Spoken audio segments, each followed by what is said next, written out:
Joining me now from Tel Aviv is Eylon Levy, a spokesperson for the Israeli government. Thank you so much for joining us.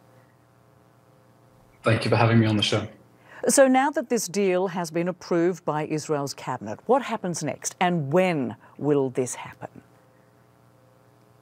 Well, first of all, there is now a 24-hour window in which the victims of the terrorists who are supposed to be released as part of this deal, the families of those victims, are able to petition the Supreme Court against their release. The people we are supposed to release as part of this deal are sitting in Israeli jails on various terrorism and security offenses. There are people there who have been charged and convicted of attempted murder. There's a 17-year-old, for example, who left another teenager with serious injuries after stabbing him. So we're talking about very dangerous people, and the families of those victims have a right to appeal. But on the presumption that the Supreme Court does not reject the deal, we have a measure of judicial review. On the assumption the Supreme Court does not reject that, then hopefully we can move forward to begin to bring home those 50 hostages out of the 240 who have been living through absolute hell for nearly 50 days without access to the Red Cross. We know nothing of their medical condition. They will be traumatized and scarred, especially the children. I mean, there's a 3-year-old orphan in there, an American citizen as well, whose father was murdered in front of her eyes. And we're keen to bring them home and bring them back to safety. And what more can you tell us about those 50 women and children that are on that list, that initial release of hostages that are currently being held by Hamas in Gaza? Can you at least give us an idea of who would be on that list, or who is on that list? Well, we know that there are over 30 children who are being held hostage by Hamas, including one as young as only 10 months old, abducted together with his brother and mother into the Gaza Strip.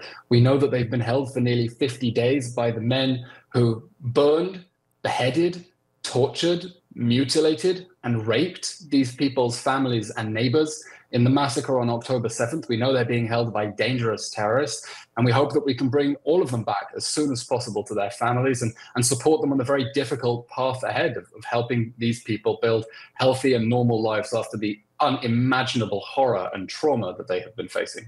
And Israel has published the names of 300 Palestinian prisoners for possible release in exchange for hostages in Gaza. Of course, we're just talking about 150 at this point. 150 would be released, women and children, from Israeli jails in exchange for the 50 hostages being held by Hamas in Gaza. But talk to us about why publish a list of 300? What does that indicate?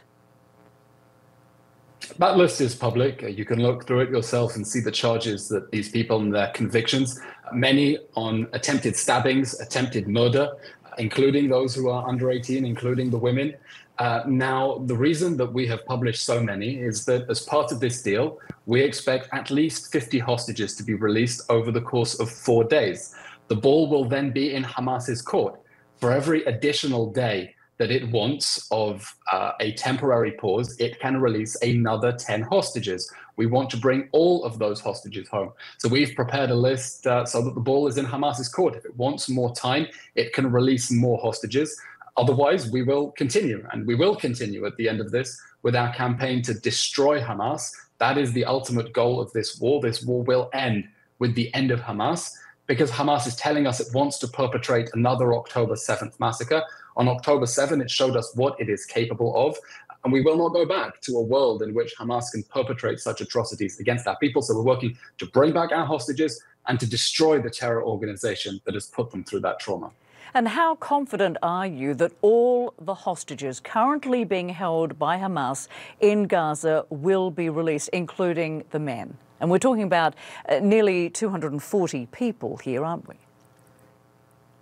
We're, of course, extremely anxious for them. We know that they're being held by violent terrorists who committed unspeakable atrocities against the Israeli people on October 7th.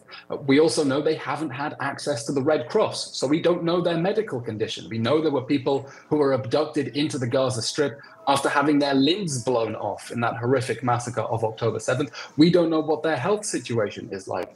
And we're going to do everything that we can in order to bring all of them home. That is the declared goal of this war. We want to bring them all home, We want to bring them all safe, and we will not rest until we bring all of them back. We're starting with the women and the children, but the young men's lives are worth no less, and we're doing everything we can to bring them home and to make sure that this can never, ever happen again.